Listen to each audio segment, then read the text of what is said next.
కాళేశ్వరం ఆలయ అభివృద్ధిపై ఫోకస్ చేసింది తెలంగాణ ప్రభుత్వం. ఇందుకోసం 200 కోట్ల రూపాయలు ఖర్చు చేసేందుకు సిద్ధమైంది. ఆలయ అభివృద్ధితో పాటు ఇతర పనులకు శ్రీకారం చుట్టింది.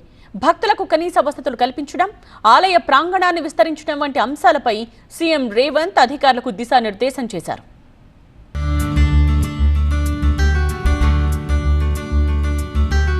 శ్రీకాళేశ్వర ముక్తేశ్వర స్వామిని దర్శించుకున్నారు రేవంత్ రెడ్డి. కాళేశ్వరం చేరుకున్న సీఎంకు ఆలయ అధికారులు, అర్చకులు పూర్ణ కుంభంతో స్వాగతం పలికారు. అనంతరం శ్రీకాళేశ్వర ముక్తేశ్వర స్వామివారిని దర్శించుకుని ప్రత్యేక పూజలు నిర్వహించారు రేవంత్ రెడ్డి. శ్రీ శుభానంద అమ్మవారి ఆలయంలో ప్రత్యేక పూజలు చేశారు.